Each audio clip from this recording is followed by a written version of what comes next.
히브리서 2장 1절에서 4절까지 말씀입니다.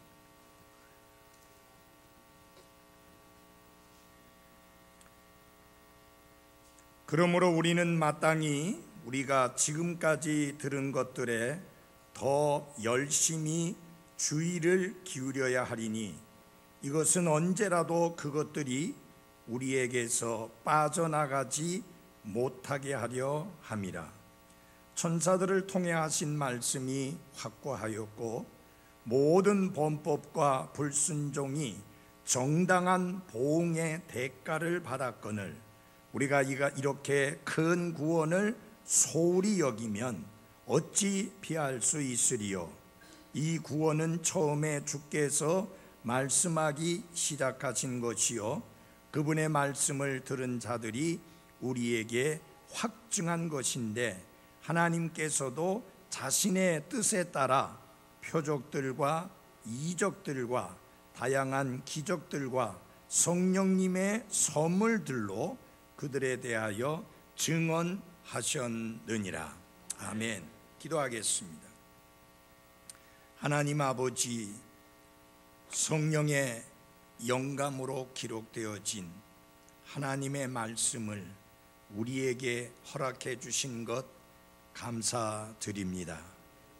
이 하나님의 말씀의 진리로부터 돌아서게 하려는 사탄의 강한 역사가 오늘도 계속되고 있지만 기도하옵나니 모든 성도들이 하나님의 말씀의 진리 위에 굳게 서서 흔들리지 않게 해주시고 하나님의 말씀의 빛을 따라 살아가며 늘 하나님의 말씀에 주의를 기울여 그 말씀에 순종하는 삶으로 살아갈 수 있도록 붙들어 주옵소서. 예수님 이름으로 기도했습니다. 아멘. 앉아주시기 바랍니다.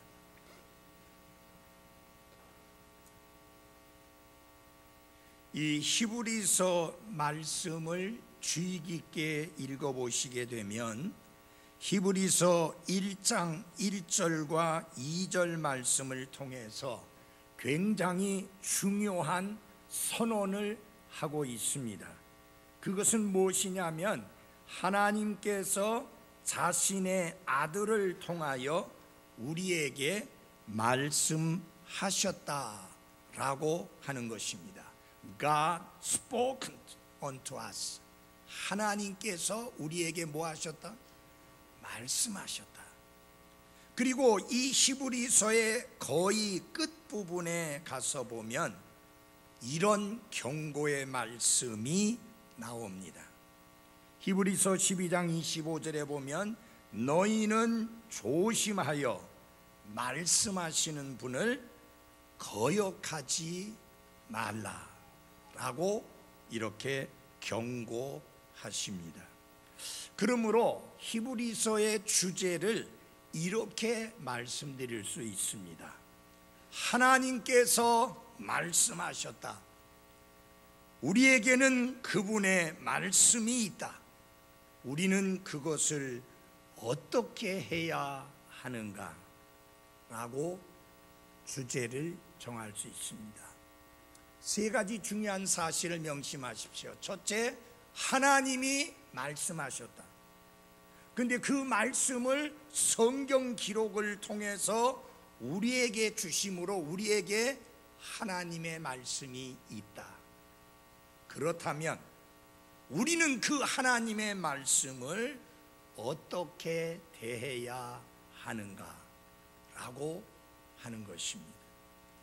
히브리서 2장 1절을 보면 하나님이 우리에게 주신 말씀을 어떻게 대해야 하는지를 가르쳐 주시고 있습니다. 다 같이 2장 1절을 함께 보아주시기 바랍니다. 2장 1절 같이 한번 읽어보겠습니다. 시작.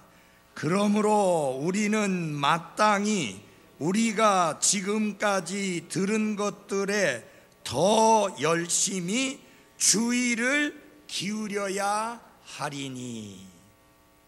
다시 말하면 하나님의 말씀에 무엇을 하라? 주의를 기울여라 라고 말씀하고 있습니다.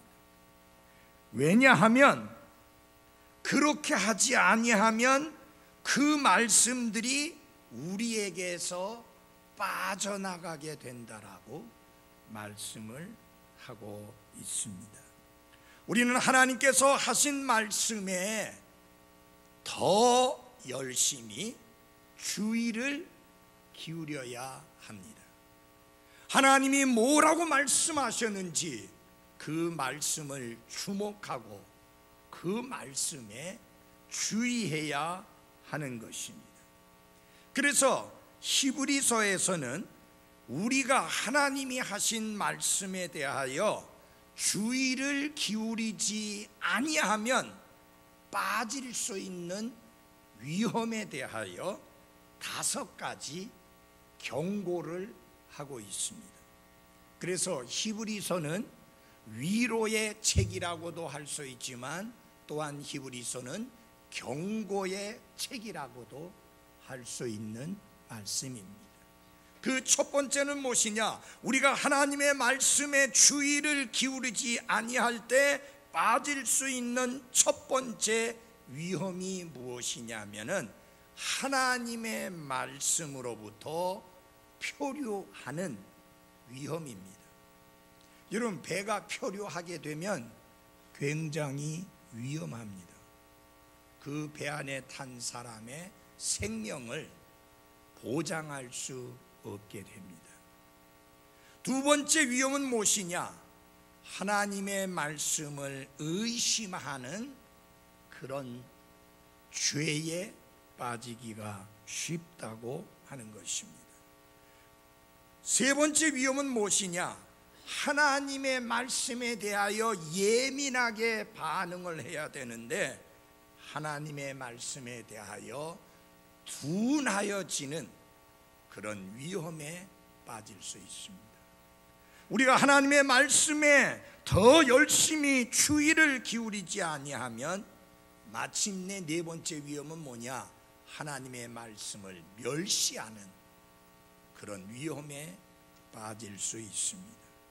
그리고 5번째로 하나님의 말씀을 심지어 거역하는 그런 위험에 빠질 수가 있습니다. 이 5가지 경고의 말씀이 히브리서에 나오고 있습니다. 무엇과 관련하여? 하나님의 말씀과 관련하여 하나님의 말씀에 더 열심히 주의를 기울이지 아니할 때 빠질 수 있는 위험에 대하여 5가지 경고를 하고 있는데 이 5가지 경고를 매주일 하나씩 여러분들에게 말씀을 드리는데 오늘 첫 번째 경고의 말씀은 2장 1절에서 4절까지 조금 전에 읽은 말씀입니다. 이 경고는 무엇이냐?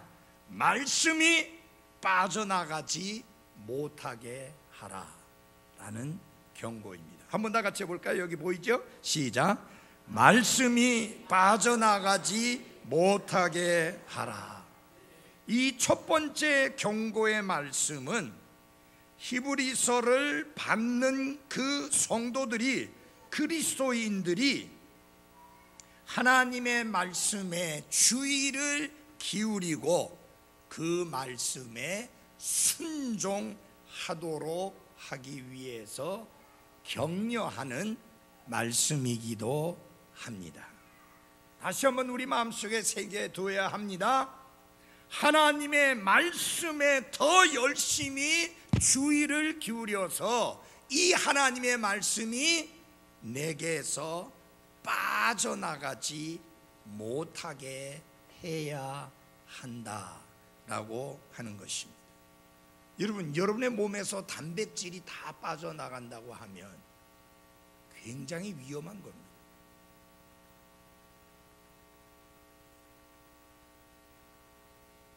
예를 들어서 여러분의 몸에서 피가 다 빠져나간다고 하면 굉장히 위험한 겁니다. 여러분의 몸에서 물이 다 빠져나간다고 하면 굉장히 위험한 겁니다. 성도들의 삶에서 하나님의 말씀이 다 빠져나가게 된다면 굉장히 위험한 상황입니다. 그래서 하나님께서 이 히브리서 2장 1절로부터 4절까지의 말씀을 통해서 주시는 게 어떤 경고의 말씀이냐? 하나님의 말씀에 주의를 기울이지 아니함으로 인하여서 하나님의 말씀이 내게서 빠져나가지 못하게 되는 상황이 생기지, 주의를 기울임으로 말미암아 하나님의 말씀이 내게서 빠져나가지 못하게 하라고 하는 경고의 말씀입니다. 자, 이 말씀 첫 번째 생각할 수 있는 것은 누구를 향한 경고의 말씀인가?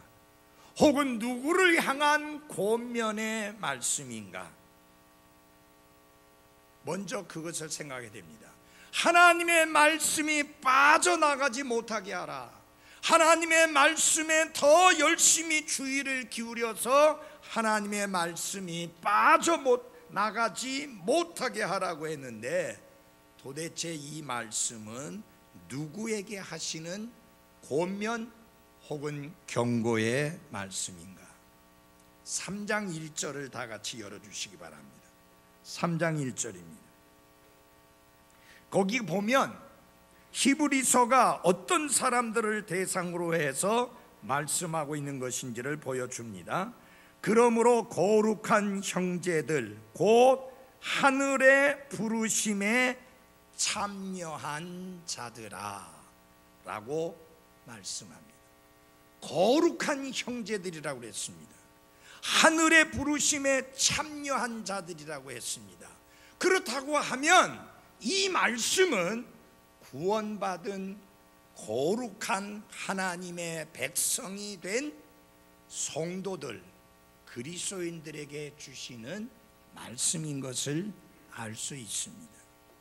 또한 우리는 이 히브리서가 사도 바울에 의해서 기록되어진 서신으로 알고 있는데, 여기서 사도 바울이 우리라고 하는 단어를 히브리서 2장 1절과 3절에서 네 번이나 씁니다.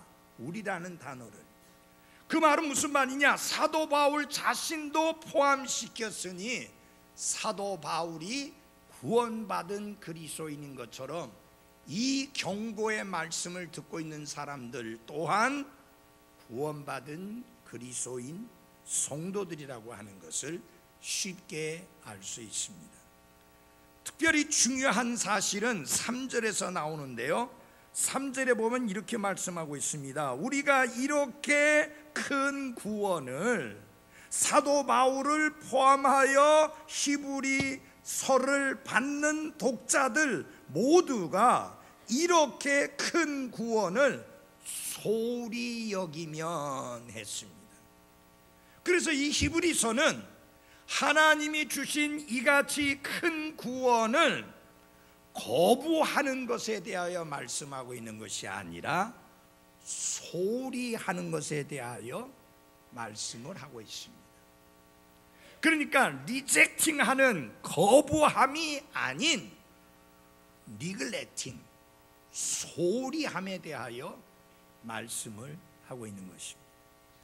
그러므로 여기 이 히브리서를 받는 성도들은 복음을 거부하지 않았고 오히려 그 복음을 믿음으로 그 큰 구원을 받았으며 하나님이 거저 주시는 은혜로 구원을 받았고 의롭게 되었고 안전을 보장받은 성도들입니다. 지금 그들에게 주시는 권면, 경고의 말씀이 바로 2장 1절로부터 4절까지의 말씀입니다. 이제 그들은 구원받은 그리스도인들입니다. 하나님의 자녀들입니다. 새로운 창조물이 된 사람들입니다. 그들이 결코 하나님이 그들에게 은혜로 값없이 주신 그 큰 구원을 소홀히 가볍게 여기지 말라고 하는 경고의 말씀을 하고 있는 것입니다. 그래서 히브리서의 말씀을 보게 되면은 그들이 구원받은 그리스도인들로서 그 생활 속에 합당한 행위가 뒤따라야 되는데, 그 합당한 행위가 무엇이냐? 완전함으로 나아가는, 여기 히브리서에서 완전하다고 할 때는 성숙함으로 나아가는 그런 모습을 말합니다. 여러분에게 한번 여쭤볼게요. 저희 교회 안에서 제일 어린 아기가 조앤입니다. 이제 7개월 됐습니다. 요 사이 보면은 아이가 쑥쑥 잘 크고 있습니다. 일주일마다 3일마다 보는데도 그때마다 모습이 달라질 정도로 잘 크고 있습니다. 당연히 잘 커야 되죠, 맞죠? 근데 몸만 크면 안 됩니다. 지적으로도 사회적으로도 정신적으로도 성숙해지는 모습이 있어야 합니다. 사랑하는 그리스도인 여러분, 우리는요 성장하는 그리스도인이 되어야 될 뿐만 아니라 성숙한 그리스도인이 되어야 합니다. 히브리서 6장 1절을 열어주십시오. 히브리서 6장 1절입니다.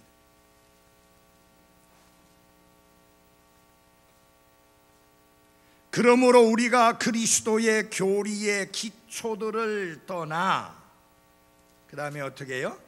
완전함으로 나아가서. 여러분, 떠나야 할 게 있습니다. 그건 뭐냐?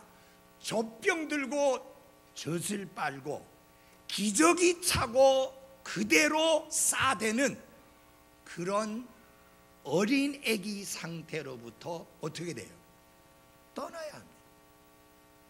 떠나야 합니다.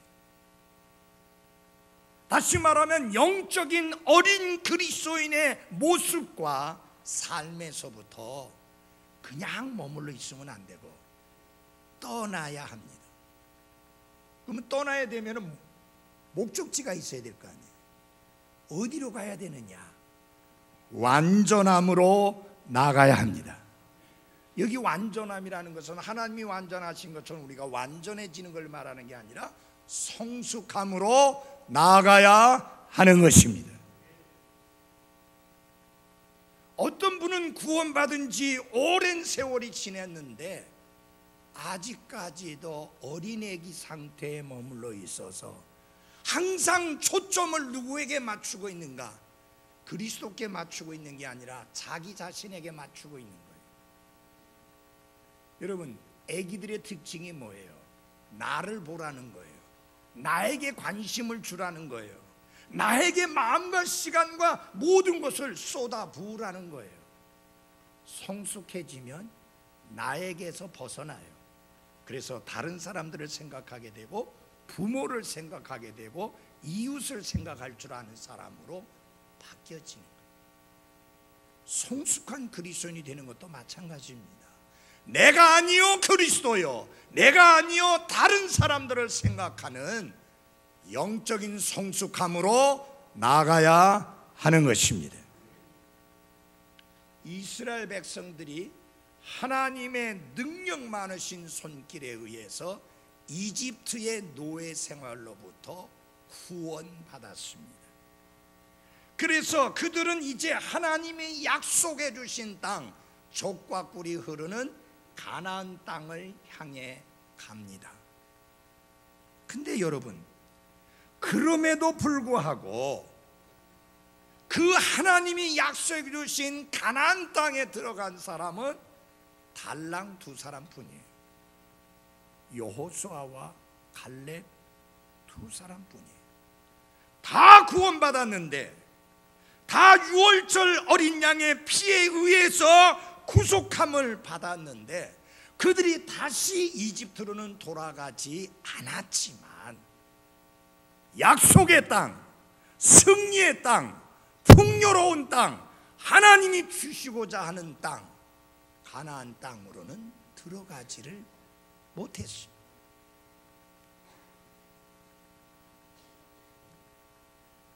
여러분, 구원이라는 것은 어디에서 건져내는 것만으로 끝나는 게 아니라 어디로 인도하여 드리는 그것이 포함되어 있습니다. 하나님은 이집트에서 건져내는 것으로 끝난 게 아니라 그들에게 약속의 땅, 젖과 꿀이 흐르는 가나안 땅을 주고자 했던 거예요.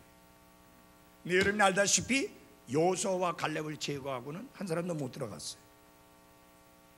잘 들어주십시오. 가나안 땅은 하늘나라를 상징하는 게 아닙니다. 가나안 땅은 이 땅에서 그리스도인이 살아가는 동안에 누리고 즐기는 승리의 생활, 풍성한 삶을 상징하는 것입니다. 예수님이 오신 목적이 뭐라고 그랬어요? 강도가 온 것은, 도적이 오는 것은 생명을 빼앗는 것이지만 내가 온 것은 생명을 얻게 할 뿐만 아니라 더 풍성히 얻도록 하기 위함이다. 사랑하는 여러분, 겨우 예수 그리스도를 통해서 영원한 생명을 얻은 것으로, 구원받은 것으로 만족하지 말고 그리스도 안에서 누릴 수 있는 풍성한 삶을 온전히 누리는 성도들이 되시기를 바랍니다. Abundant life, 풍성한 삶을 누려야 돼요. 한번 여러분에게 물어볼게요. 물질적으로 여러분 풍요하는 거 좋아하죠? 안 그러는 것 같아요. 몇 사람만 이해했어요. 다시 한번 여쭤볼게요. 물질적으로 여유 있고 넉넉하고 풍성하고 넘치는 거 좋아하시죠? 저도 좋아해요. 저도 좋아해요. 그런데 물질만 풍요롭고 넘쳐야 되는 게 아니라 영적인 우리의 삶이 풍성하고 넘쳐야 합니다.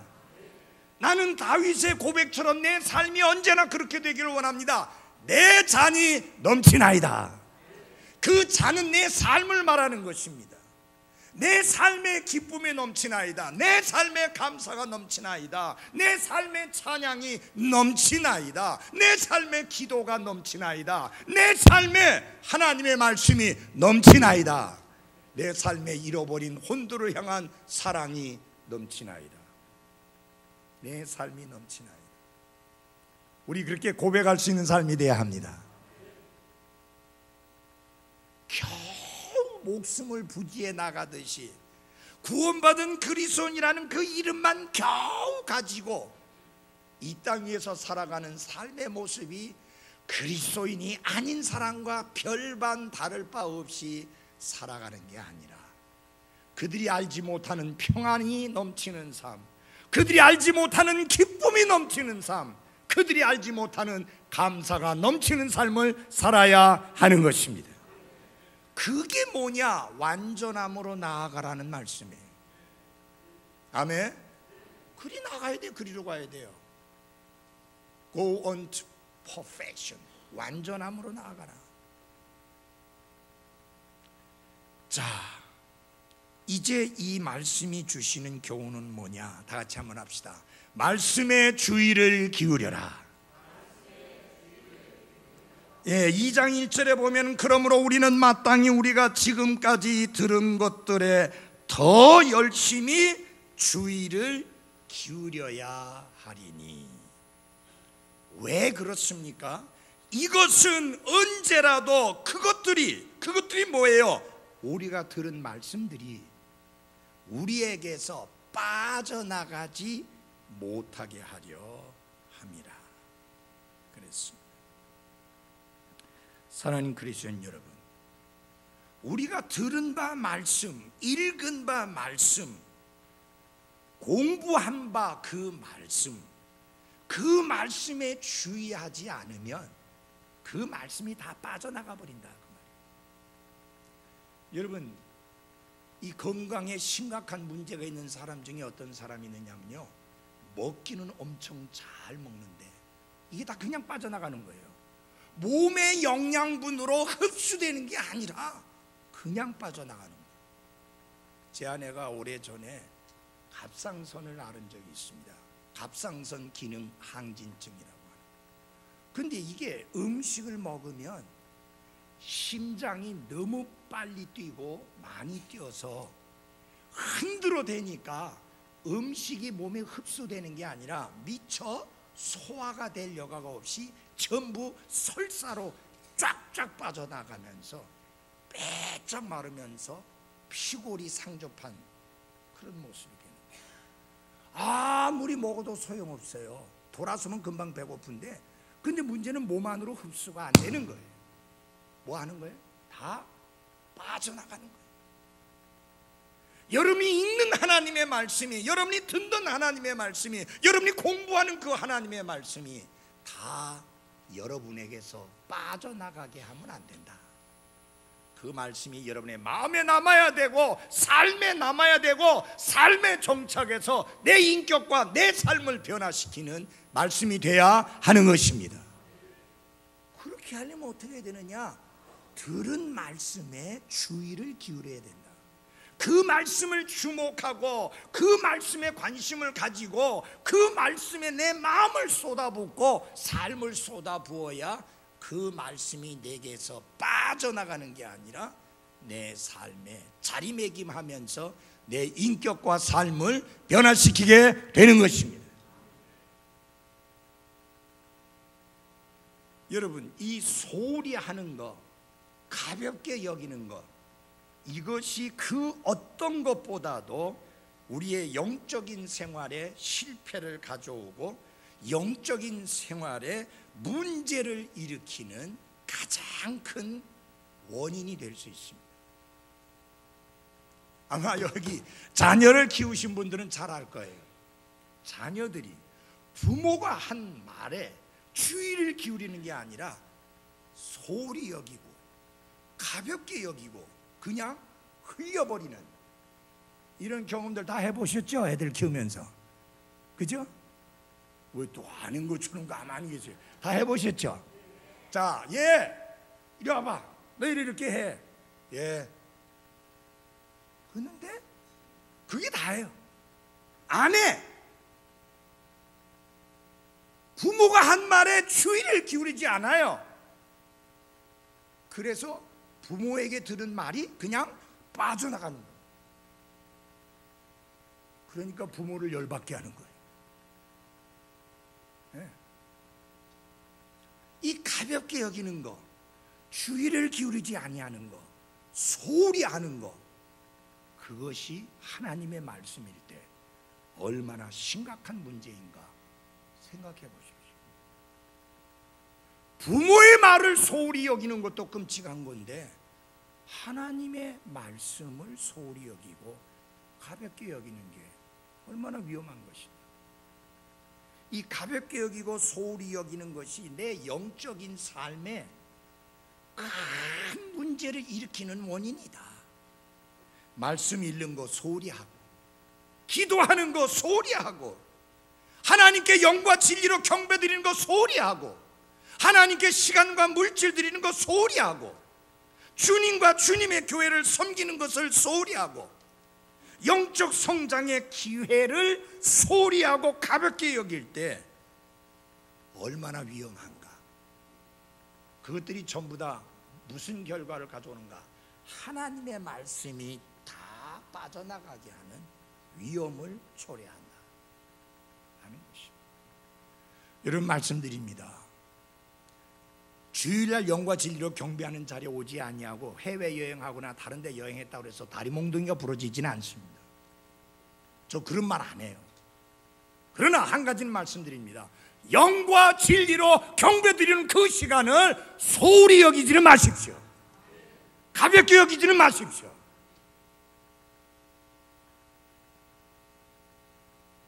그리스도인의 삶에서 소홀히 여기고 가볍게 여기는 이런 것들이 얼마나 위험한지를 꼭 아셔야 합니다. 여러분, 규칙적으로, 정규적으로, 지속적으로 하나님의 말씀을 읽고 묵상하는 것, 그거 소홀히 하시면 들은 바 하나님의 말씀 다 빠져나가게 됩니다. 기도하는 거 소홀히 하시면 여러분의 삶에 능력이 다 빠져나가요. 기도는 능력의 원천입니다. 우리가 기도 없이 살 수 없어요. 그 기도 가볍게 여기면 하나님의 말씀 내 삶에서 다 빠져나가요. 섬기는 거 소홀히 여기면 그거 다 빠져나가요. 드리는 거 소홀히 하면 그거 다 빠져나가요. 이 빠져나간다는 말이 두 가지 단어가 합해진 단어입니다. 곁으로라는 말하고 흘러간다는 말하고 두 개가 합해서 이루어진 합성어 단어입니다. 그러니까 곁으로 흘러간다는 말은 무슨 말이냐면 나도 모르는 사이에 슬며시 빠져나간다. 제가 그 경험을 했어요. 저는 정품 반지는 없습니다. 전부 다 모조 반지죠. 가짜, 이미테이션 반지. 그래서 이제 그걸 끼고 있었는데 그래도 그건 뭐 100% 금 아니라도 그래도 그 저 돈 좀 몇십만 원 주고 산 거니까 그런 대로 귀한 건데 제가 미국 갈 때는 꼭 반지를 끼고 갑니다. 왜냐하면 반지를 안 끼고 있으면 내가 싱글이라고 하는 그런 혼자 있는 사람, 결혼 안 한 사람 표현하기 때문에 그걸 꼭 끼는데 어느 날 반지가 없는 거예요. 그 반지가 조금 커요. 오늘 없는 거예요. 근데 그때 우리 정 집사님 부부하고 김상전 목사님 부부하고 같이 여행을 했는데 그분이 화장실에 갔다 오더니 목사님, 제가 지금 굉장히 소중한 걸 갖고 있는데 이게 아무래도 목사님 것 같은데 드릴까요 말까요? 저는 잃어버렸다고 생각을 안 하고 아이 뭐 알아서 하세요. 정말 이거 내가 가져도 돼요 그래요. 그렇게 나오니까 또 좀 들어가더라고. 뭔데요? 반지예요. 그게 제가 손을 씻다가 비누칠 하면서 그러잖아도 크다 보니까 슬며시 빠져나갔는데 몰랐던 거예요. 여기 빠져나간다는 말이 반지가 손가락에서 미끄러져 나간다는 그런 뜻입니다. 우리 저 부목사님은 워낙 반지를 잘 잃어버려서 우리 최자매님이 다시는 반지 안 해준대요. 그러니까 어떻게 된 케이스예요? 똑같은 거예요. 나도 모르는 사이에 빠져나간 거예요.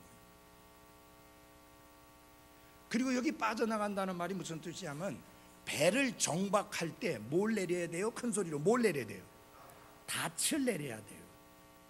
근데 멍청하게 닻을 내리지 않으면 배가 둥둥둥둥둥둥둥 바다로 떠내려간다. 그런 뜻이에요. 사랑하는 여러분, 하나님의 말씀에 주의를 기울이지 않으면 성경 공부 아무리 많이 했어도 설교 아무리 많이 들었어도 성경 아무리 읽었어도 그 말씀들이 전부 다 둥둥둥둥 떠내려간다. 빠져나간다 그 말이에요. 실컷 먹는데도 내 몸에 영양이 섭취되지 않냐고 그냥 빠져나가듯이 빠져나간다. 우리가 주의해야 될 게 뭐냐? 들은 바 하나님의 말씀이 빠져나가지 않게 해야 합니다. 중요합니다. 이 말씀에 주의하지 않은 결과가 여기 히브리서 기자인 사도 바울은 우선 구약의 예를 들어가지고 설명을 합니다.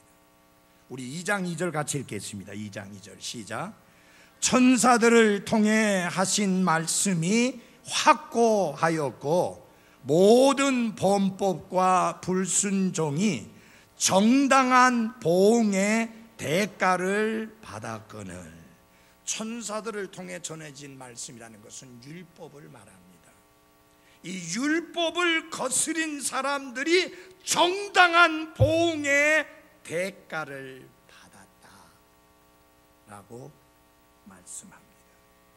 그러면서 거기 두 가지를 지적합니다. 범법과 불순종이라는 단어가 나오죠.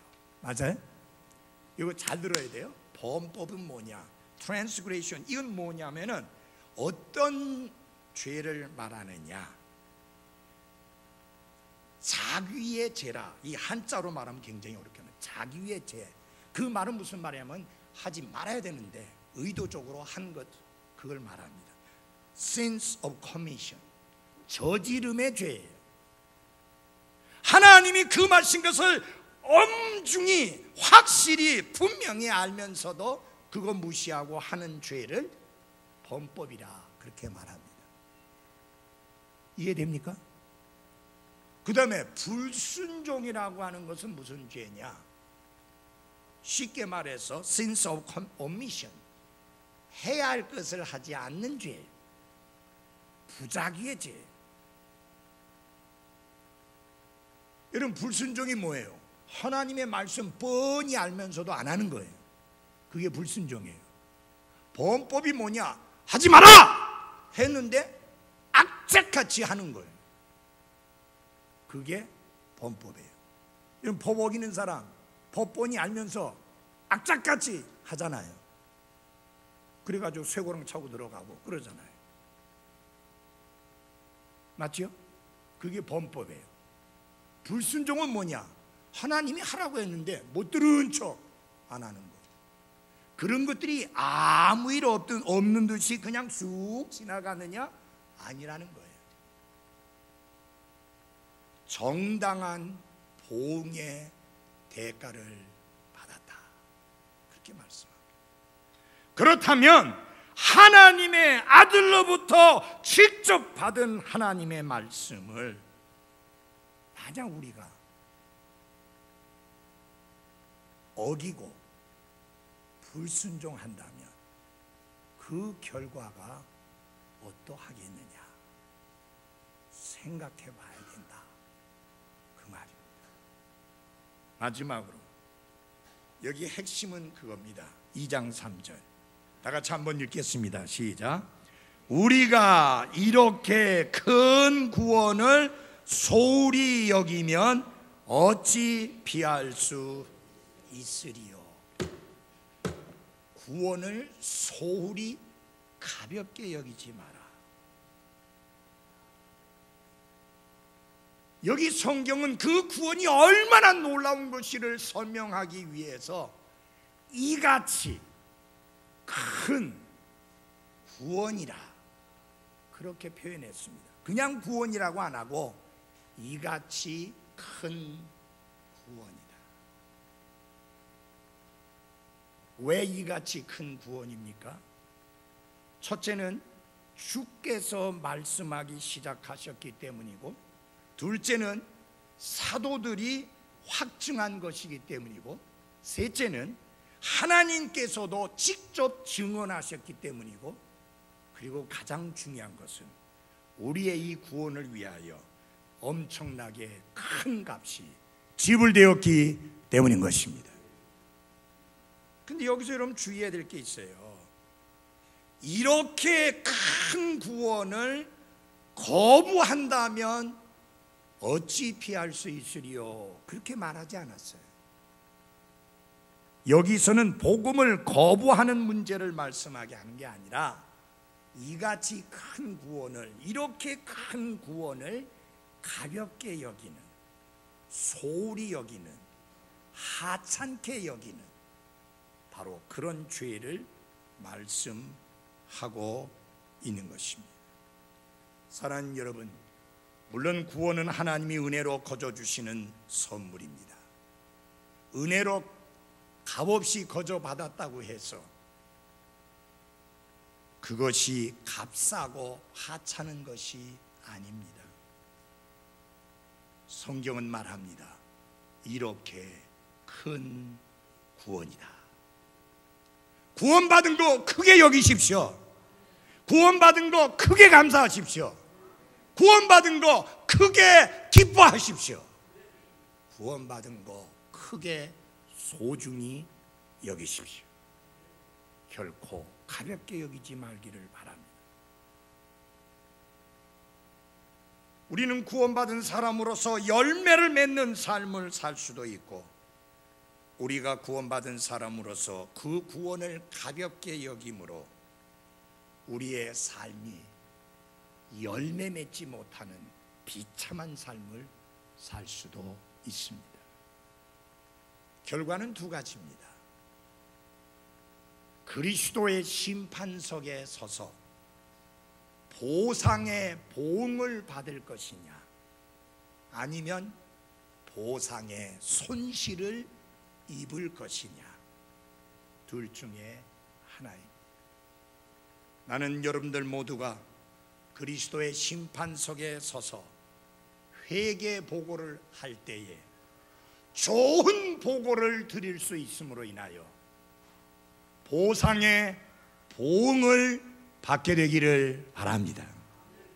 생활 속에서 하나님의 말씀을 가볍게 여기고 하나님이 우리에게 주신 그 큰 구원을 가볍게 소홀히 여김으로 말미암아 보상의 손실을 입는 그런 어리석은 삶이 되지 않기를 바랍니다.